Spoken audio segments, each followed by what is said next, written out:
Suspend நடவடிக்கையை கண்டித்து டெல்லியில் எதிர்க்கட்சி எம்பிக்கள் போராட்டத்தில் ஈடுபட்டு இருக்கிறார்கள். இது குறித்த கூடுதல் விவரங்களோடு எமது சிறப்பு செய்தியாளர் பால்முருகன் இணைகிறார். பால்முருகன், வணக்கம். இது குறித்த கூடுதல் விவரம் என்ன?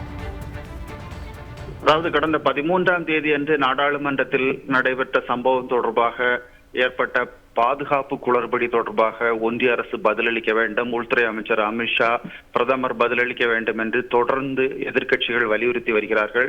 ஆனால் அதனை ஏற்க மறுத்த அரசு தற்போது 143 இந்தியா கூட்டணி எம்பிக்களை நாடாளுமன்றத்திலிருந்து சஸ்பெண்ட் செய்துவிட்டு அவையை நடத்தி வருகிறார்கள். பல மசோதாக்களை நிறைவேற்ற வருகிறார்கள். நேற்று கூட கிரிமினல் குற்ற வழக்குகள் தொடர்புடைய 3 மசோதாக்கள் உட்பட 4 மசோதாக்கள் நிறைவேற்றப்பட்டிருக்கின்றன. இதனை கண்டித்துதான் நாடாளுமன்றத்தில் இன்று 6வது நாளாக எதிர்க்கட்சிகள் போராட்டம் நடத்தி இருக்கிறார்கள். நாடாளுமன்ற வளாகத்தில் இந்த போராட்டம் நடைபெற்றது.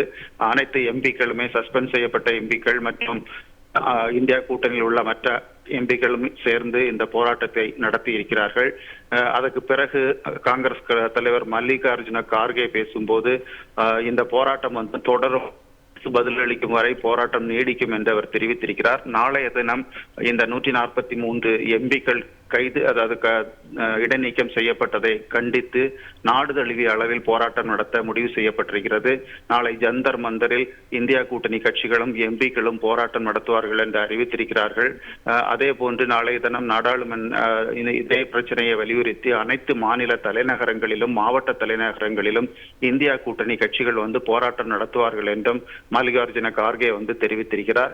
இந்த பிரச்சனையில் தொடர்ந்து நாடாளுமன்றத்தில் எதிர்க்கட்சிகள் பிரச்சனை எழுப்பினாலும் அதனை செவிசாய்க்க அரசு தரப்பு மறுத்து அனைத்து எம்பிக்களையும் தொடர்ந்து சஸ்பெண்ட் செய்து வருகிறது. நேற்று கூட 2 எம்பிக்கள் சஸ்பெண்ட் செய்யப்பட்டார்கள்.